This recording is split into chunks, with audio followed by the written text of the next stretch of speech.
Bonjour, bonjour. Aujourd'hui, le nom de la capsule, c'est Sans compter. Je vous invite dans l'évangile de Marc au chapitre 14, le verset 3. Jésus était l'hôte de Simon le lépreux à Béthanie. Pendant le repas, une femme s'approcha de lui, tenant en main un flacon d'albâtre rempli de nard véritable, un parfum fort rare et très cher. Elle casse le col du flacon et se met à répandre le parfum sur la tête de Jésus. Je suis en train de mettre en application une parole prophétique du Seigneur Jésus qui a dit que partout où on annoncerait l'évangile, l'histoire de cette femme, et on va l'appeler Marie, c'était la sœur de Lazare, partout où la bonne nouvelle sera annoncée, l'histoire de cette femme sera expliquée. Alors quel est mon propos par rapport au service de Dieu? Le parfum qu'elle a répandu sur la personne de Jésus était un parfum effectivement très cher.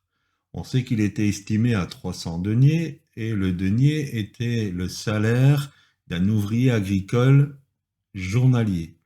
C'est-à-dire qu'elle a répandu un parfum qui coûtait à peu près 300 jours de salaire. Si vous faites un peu le calcul avec aujourd'hui, imaginez que 10 mois de salaire sont partis dans ce geste.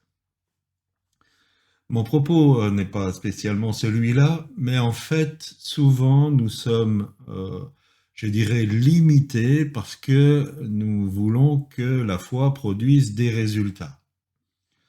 Il n'est pas rare que des communautés font des bilans après un effort d'évangélisation, après un investissement sur les retombées de cet investissement.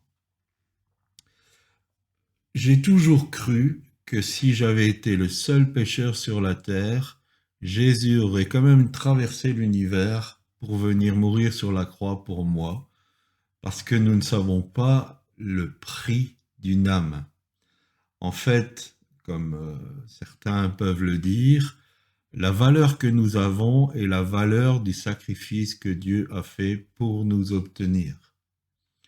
Et Jésus est quelque part ce parfum répandu, ce parfum de grand prix pour nous obtenir. Et je crois que si j'avais été la seule personne qui avait besoin du sacrifice de Jésus, il l'aurait fait.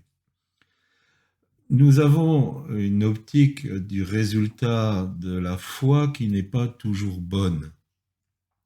En ce sens que même si nous faisons le bilan du service de Christ, donc 30 ans de préparation du projet, 3 ans d'établissement du projet, des milliers de personnes touchées par le projet, et à la fin, quand on fait le bilan, nous retrouvons une petite bande de personnes complètement apeurées, complètement incrédules et dans le doute. Et donc si on fait un bilan un peu comme un chef d'entreprise pourrait le faire, c'est un échec complet.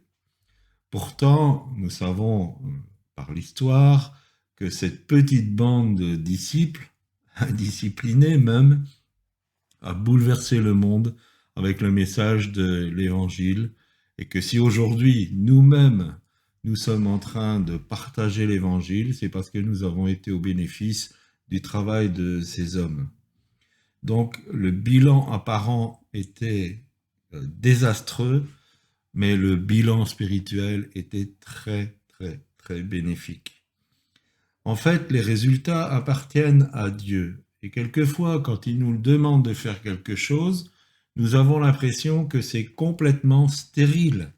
Même Ésaïe, au chapitre 49 de son livre, dira, mais j'avais l'impression de travailler en vain, de m'être usé à la tâche, de m'être donné pleinement dans une tâche, et puis il n'y avait aucun fruit. Le fruit n'est pas toujours apparent tout de suite, et le bilan n'est pas toujours apparent tout de suite, mais les résultats appartiennent à Dieu. Donc je vous encourage, si vous êtes vraiment au centre de la volonté de Dieu et que vous faisiez ce qu'il vous a demandé de faire, ne vous attachez pas aux résultats. Même si ça donne l'impression qu'il n'y a rien qui se passe, Dieu agira. Et nous avons cette belle promesse, ma parole ne revient pas à moi sans avoir fait son effet. Et un jour, nous saurons le vrai bilan de notre service. Peut-être que ce sera même pas sur cette terre, peut-être que nous devrons attendre d'être dans l'éternité. Mais mes amis, cette parole, cette petite capsule est vraiment pour vous encourager. Ne vous laissez pas décourager parce que vous pouvez voir et le bilan que vous pouvez en retirer.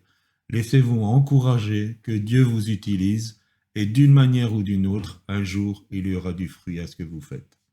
Soyez bénis, passez une excellente journée et réfléchissez bien.